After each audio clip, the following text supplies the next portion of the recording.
Good morning church. నాకు ఈ opportunity ఇచ్చిన దేవునికి, పాస్టర్స్కి నా వందనాలు.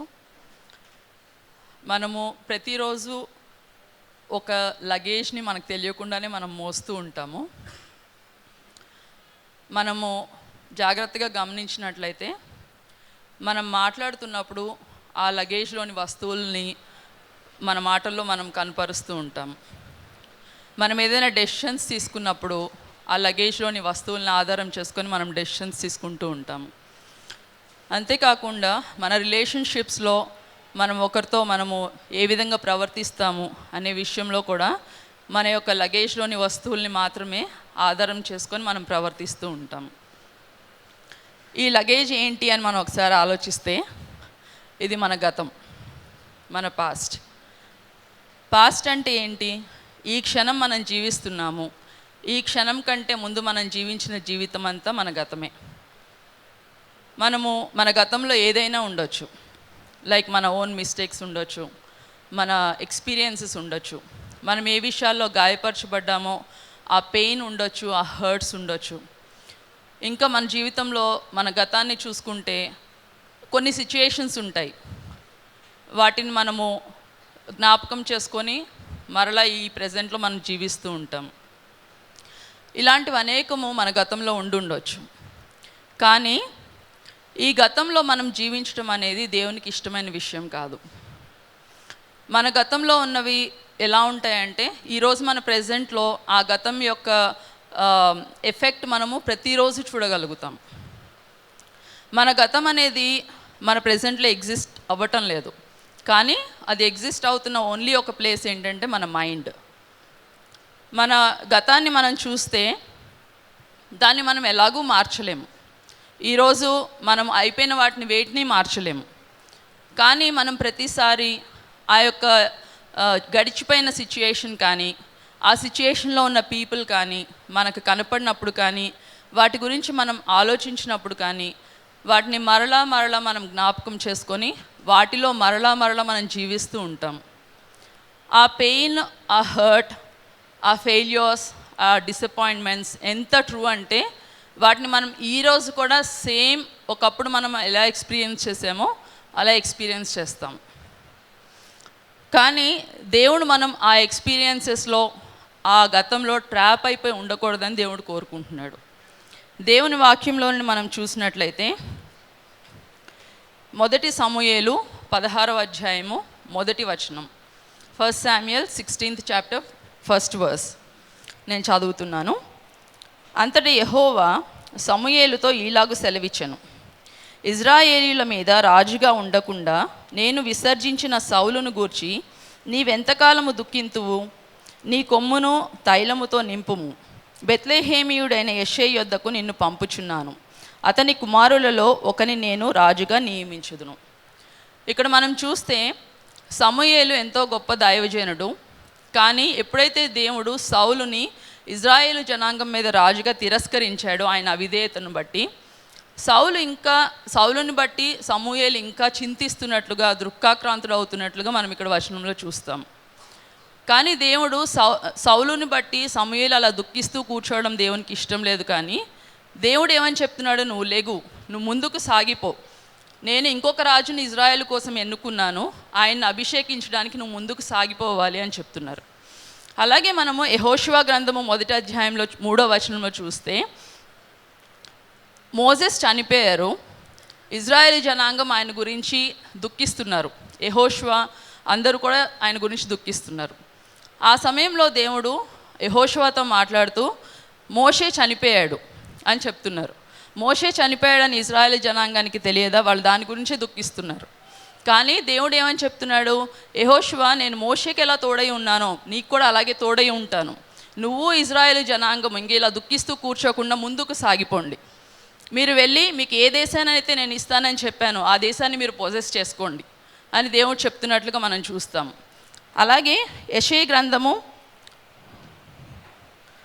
43వ అధ్యాయము 18వ వచనం చూస్తే, ఐజియా 43:18, మునుపటి వాటిని జ్ఞాపకము చేసుకొనకుడి, పూర్వకాలపు సంగతులను తలంచుకొనకుడి అని దేవుని వాక్యంలో వ్రాయబడి ఉంది. అలాగే మనము ఫిలిపియన్స్ 3:13 చూద్దాం. ఫిలిపియన్లకు రాసిన పత్రిక 3వ అధ్యాయము 13వ వచనము, 14వ వచనము, 15వ వచనం మనం చదివితే అక్కడ పౌలు ఇలా రాస్తున్నాడు: సహోదరులారా, నేను ఇదివరకే పట్టుకొని ఉన్నానని తలంచుకొనను, అయితే ఒకటి చేయుచున్నాను, వెనుక ఉన్నవి మరచి, అంటే లక్ష్య పెట్టక ముందున్న వాటి కొరకై వేగిరపడుము. క్రీస్తునందు దేవుని ఉన్నతమైన పిలుపునకు కలుగు బహుమానమును పొందవలెనని గురి యొద్దకే నేను పరిగెడుతున్నాను. మనం పౌలు జీవితాన్ని చూసినట్లయితే అతడు దేవుని తెలుసుకోకముందు క్రైస్తవులను ఎంతగానో హింసించాడు, వారి చావుని సమ్మతించాడు కూడా. కానీ తనేమంటున్నాడు, దేవుని యొక్క క్షమాపణ నా జీవితంలో ఎలాంటి క్లియర్ కాన్షియస్ తీసుకొచ్చిందంటే, నేను ఆ గడిచిన వాటిని నేను జ్ఞాపకం చేసుకోను, నేను ఇంకా నా గురి వద్దకు ముందుకు సాగిపోవడానికి నేను నిశ్చయించుకుంటున్నాను అని పౌలు భక్తుడు చెప్తున్నట్లుగా మనం చూస్తాము. మనం కూడా ఇలా మన గతంలో ట్రాప్ అయి ఉండిపోవటం అనేది దేవునికి ఇష్టమైన విషయం కాదు. ఈ వాక్యాలను ఆధారం చేసుకొని మనం చూస్తే అది మన మిస్టేక్స్ అయి ఉండొచ్చు, మన జీవితంలో ఇంకొకరు ఏదైనా చేసింది అయి ఉండొచ్చు. ఎలాంటిదైనా సరే ఆ గతంలో మనం ట్రాప్ అయి ఉండటం దేవునికి ఇష్టమైన విషయం కాదు. మనము మన యొక్క గతంలో నుండి బయటపడి ముందుకు సాగిపోవాలని దేవుడు కోరుతున్నాడు. మనం ఎందుకు మన గతంలో ఉండటానికి ఇష్టపడతాము? చాలాసార్లు మన అమ్మమ్మ వాళ్ళ ఇంట్లో, నానమ్మ వాళ్ళ ఇంట్లో కొన్ని వస్తువులు చూస్తాము. అవి ఎలాంటివంటే ఈరోజు వాడుకోవడానికి పనికిరావు, కానీ వాటిని బయట పడేయటానికి కానీ వాటిని వదిలిపెట్టడానికి కానీ వాళ్ళు ఇష్టపడరు. అలాగే మన గతం కూడా మనకు ఎలా ఉంటుందంటే అది మనకి చాలా సన్నిహితమైనగా ఒక ఫ్రెండ్ లాగా అనిపిస్తుంది, ఒక బెస్ట్ ఫ్రెండ్ లాగా. అందుకే దాన్ని మనం విడిచిపెట్టడానికి ఇష్టపడము. కానీ మనం ఒకసారి చూసుకుంటే మనం ఎందుకు ఆ గతంలో జీవిస్తూ ఉంటాము? మనకి ప్రతి మనిషి విషయంలో కొన్ని ఎక్స్పెక్టేషన్స్ ఉంటాయి. నా గురించి నేను ఇలా ఉండాలి అని నాకు కొన్ని ఎక్స్పెక్టేషన్స్ ఉంటాయి. అలాగే మన పిల్లలు ఉన్నారనుకోండి, మా పిల్లలు ఇలా ఉండాలి అని కొన్ని ఎక్స్పెక్టేషన్స్ ఉంటాయి మనకి. అలాగే పిల్లలకు కూడా తల్లిదండ్రుల విషయంలో కొన్ని ఎక్స్పెక్టేషన్స్ ఉండొచ్చు. అత్తలకి కోడళ్ళ విషయంలో ఎక్స్పెక్టేషన్స్ ఉంటాయి, కోడళ్ళకి అత్తల విషయంలో ఎక్స్పెక్టేషన్స్ ఉంటాయి. Same time wife and husbands కూడా ఒకరి మీద ఒకరికి మనకు కొన్ని ఎక్స్పెక్టేషన్స్ ఉంటాయి. వీళ్ళు మనతో ఇలా ఉండాలి, ఇలా చూసుకోవాలి, లేకపోతే ఇలా చేయాలి. ఈ ఎక్స్పెక్టేషన్స్ ఎప్పుడైతే మనకి మన జీవితంలో మీట్ అవ్వనట్టుగా కనిపిస్తూ ఉంటాయో ఆ టైంలో మన ఇమోషన్స్ హర్ట్ అవుతాయి. మన ఇమోషన్స్ ఎప్పుడైతే హర్ట్ అయ్యి మనం జీవిస్తూ ఉంటామో మనము ఆ విషయాల్లో ఆ వ్యక్తుల్ని బట్టి ఒఫెండ్ అయ్యి మనం కంటిన్యూ అవుతూ ఉంటాం మన జీవితాల్లో. ఆ offence is the root of unforgiveness. ఎప్పుడైనా సరే ఏ వ్యక్తి గురించైనా మనం ఒఫెండ్ అయినప్పుడు మనము అన్ఫర్గివ్నెస్లో నడవడానికి ముందుకు వెళ్తాం. మన జీవితంలో ఈ ఎక్స్పెక్టేషన్స్ అనేవి ఎక్కడైతే మన ఇమోషన్స్ని గాయపరిచాయో ఈ ఇమోషన్స్ని మనల్ని ఎప్పుడు మన గతంలో ట్రాప్ అయి ఉండేలా చూస్తాయి. ఈ ఇమోషన్స్, ఈ హర్టెడ్ ఇమోషన్స్తో మనం ఎవరిని క్షమించలేము. కాబట్టి దేవుడు మనం చాలాసార్లు వాక్యంలో చదివాము, మన ఇమోషన్స్ అనేవి మనల్ని ఎప్పుడు కంట్రోల్ చేయకూడదు. మన ఇమోషన్స్ మనం కంట్రోల్ చేసేవిగా ఉండాలి. వీ షుడ్ నాట్, అంటే మనము మన ఇమోషన్స్తో లేట్ చేయబడకూడదు. మనము పరిశుద్ధాత్మ జీవన చేత నడిపింపబడటానికి తయారు చేయబడ్డాం, కానీ మన ఇమోషన్స్తో నడిపింపబడటానికి తయారు చేయబడలేదు. మనము మన గత జీవితంలో జీవించడానికి కొన్ని బ్రిడ్జెస్ ఉన్నాయి మన ప్రజెంట్లో. అవే అన్ఫర్గివ్నెస్, ఇంకా బిటర్నెస్, హేట్రెడ్, యాంగర్, ఏదైనా అవ్వచ్చు. ఈ బ్రిడ్జెస్ని మనం ఎప్పటివరకు అయితే మనము బర్న్ చేయలేమో అంతవరకు మనము ఆ యొక్క గతంలో ట్రాప్ అయి అలాగే జీవిస్తూ ఉంటాము.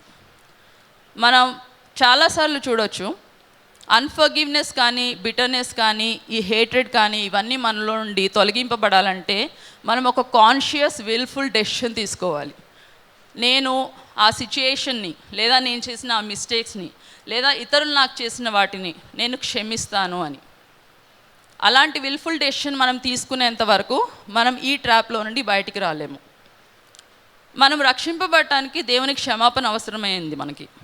అలాగే మన ఆత్మీయ జీవితంలో దేవునితో సహవాసం చేస్తూ మనం ఆయనతో వ్యక్తిగతంగా ముందుకు సాగిపోవడానికి కూడా మనము ఇతరులని క్షమించడం అనేది ఒక మ్యాండేట్. దేవుడు ఎప్పుడు మనకు ఆప్షన్గా ఇవ్వలేదు forgiveness. Forgiveness is a command. మనం తప్పకుండా దాన్ని పాటించాల్సిన విషయం. చాలాసార్లు నేను కూడా చాలాసార్లు అక్కడ కూర్చొని అనుకున్నాను, అందరూ దైవజనులు కానీ బిలీవర్స్ కానీ క్షమించండి క్షమించండి అని చెప్తున్నప్పుడు మనకి అది వినటానికి చాలా ఈజీగా అనిపిస్తుంది. ఒక దైవజనుడు ఇలా చెప్పారు, forgiveness is a lovely idea.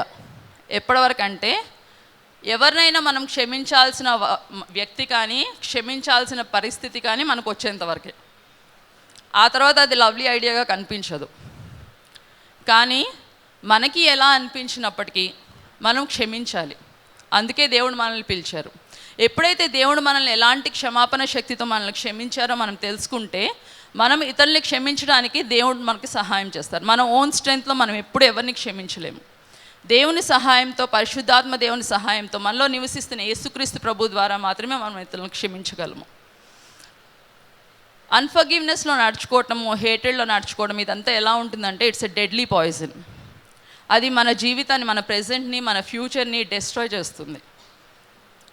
మనము మన యొక్క రిలేషన్షిప్స్ని అది డెస్ట్రాయ్ చేస్తుంది. మనం ఇంకా చూస్తే దేవుని వాక్యంలో మనం చాలాసార్లు చూస్తాము, యేసుక్రీస్తు ప్రభు క్షమించిన విధంగా మనం క్షమించాలి అని ఉంది. ఎప్పుడైతే మనము ఒక వ్యక్తిని మనం నార్మల్గా ఇమోషనల్గా ఇప్పుడు ఇక్కడ మనం కూర్చొని వింటున్నాము, మనం ఏమనుకుంటామంటే అవును ఇవన్నీ నిజమే, దేవుని వాక్యం కరెక్ట్, నేను క్షమించాలి అని ఇమోషనల్గా మనం డెసిషన్ తీసుకుంటాము. నేను క్షమిస్తాను అని ప్రార్థన కూడా చేస్తాం. కానీ ఆ వ్యక్తిని, ఆ సిచ్యుయేషన్ని మరలా మనం జ్ఞాపకం చేసుకున్నప్పుడు మన హార్ట్ బర్న్ అవుతుంది. మనం యాంగర్తో నిండిపోయి ఉంటాము. వాళ్ళతో మరలా మనం సరిగ్గా మాట్లాడలేము. ఎందుకు? It's a poor forgiveness. ఫర్గివ్నెస్లో 2 types, good forgiveness, poor forgiveness. ఆ పూర్ ఫర్గివ్నెస్లో మోస్ట్ ఆఫ్ అస్ మనం నడుస్తాం. కానీ యేసుక్రీస్తు ప్రభువు చేసింది గుడ్ ఫర్గివ్నెస్. ఎలా అంటే యేసుక్రీస్తు ప్రభువుకి ఇస్కరియోతు యూదా తనని అప్పగిస్తాడని తెలుసు. అయినా యేసుక్రీస్తు ప్రభు ఇస్కరియోతు యూదాతో ప్రవర్తించిన ప్రవర్తన చూడండి. పీటర్ దేవుణ్ణి నేను ఎరుగనని ముమ్మారు బొంకుతాడని దేవునికి తెలుసు. కానీ యేసుక్రీస్తు ప్రభు ఎలా బిహేవ్ చేశాడో పీటర్తో మీరు చూడండి. అది గుడ్ ఫర్గివ్నెస్. మనం ఎప్పుడైతే ఒక వ్యక్తిని చూసినప్పుడు లేదా ఆ పరిస్థితిలోకి వెళ్ళినప్పుడు మరలా మనకి ఆ గతం అనేది గుర్తు రాకుండా ఉంటుందో అప్పుడు మాత్రమే మనం నిజంగా వాళ్ళని క్షమించినట్టు. అలాంటి క్షమాపణ మన శక్తిలో అయ్యే పని కాదు.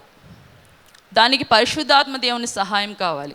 ఇక్కడ చాలామంది అనేక విషయాల్లో గాయపరచబడి ఉన్నారు. మనం చూడొచ్చు, మనల్ని మనం ఒకసారి పరిశీలించుకుంటే అనేక సందర్భాల్లో, అనేక విషయాల్లో మనం మన గతంలో ట్రాప్ అయిపోయిన వారుగా కనిపిస్తాము. మనము మొదటి రాజుల గ్రంథము 19వ అధ్యాయము 19వ వచనం చూద్దాము. 1 Kings 19:19. ఏలియా అచ్చట నుండి పోయిన తరువాత అతనికి షాపాతు కుమారుడైన ఎలీషా కనబడెను. అతడు తన ముందరనున్న 12 అరకల ఎడ్ల చేత దున్నించుచు 12వ అరక తాను తోలుచుండెను. ఏలియా అతని చేరబోయి తన దుప్పటి అతని మీద వేయగా అతడు ఎడ్లను విడిచి ఏలియా వెంట పరిగెత్తి, నేను పోయి నా తల్లిదండ్రులను ముద్దు పెట్టుకొని తిరిగి వచ్చి నిన్ను వెంబడించదనని చెప్పి అతనిని సెలవడుగా, అతడు పోయి రమ్ము, నా వలన నీకు నిర్బంధము లేదని చెప్పాను. అందుకతడు అతనిని విడిచి వెళ్ళి కాడి ఎడ్లను తీసి వధించి వాటి మాంసమును గుర్తినొగల చేత వంట చేసి జనులకు వడ్డించెను. వారు భోజనము చేసిన తర్వాత అతడు లేచి ఏలియా వెంబడి వెళ్ళి అతనికి ఉపచారము చేయుచుండెను. ఇక్కడ వాక్యంలో మనం చూస్తే ఎలీషా దేవుని చేత అభిషేకింపబడిన తర్వాత అతడు మరలా వెనక్కి వెళ్ళి తన గతంలోకి వెళ్ళిపోకుండా ఉండటానికి కావాల్సిన క్రియ అంతా అక్కడ చేసినట్టుగా మనం చూస్తాం. అతడు ఏదైతే పని ఇంతకుముందు చేస్తున్నాడో వాటన్నిటినీ డెస్ట్రాయ్ చేసి ఆయన వెళ్ళి ఏలియాని వెంబడించినట్లుగా చూస్తాం. ఆ తర్వాత మనం చూస్తే ఎలీషా ద్వారా దేవుడు ఎన్ని అద్భుత కార్యాలు చేశాడో మనకు అందరికీ తెలుసు. కాబట్టి మనం కూడా ఈ యొక్క బ్రిడ్జెస్ ఏవైతే మన ప్రెజెంట్లో మన పాస్ట్కి నడిపించే బ్రిడ్జెస్ ఉన్నాయో వాటిని మనం బర్న్ చేసి దేవుని అనుసరించే వారిగా ఉండాలి. ఫర్గివ్ చేయడం అనేది అంత సులువైన విషయం కాదు. ఆ పెయిన్, ఆ యొక్క ఎక్స్పీరియన్సెస్, మన ఫెయిల్యూర్స్ అవన్నీ నిజమే, అవన్నీ మనం అనుభవించాము. అవి అంత సులభం కూడా కాదు మర్చిపోవటం.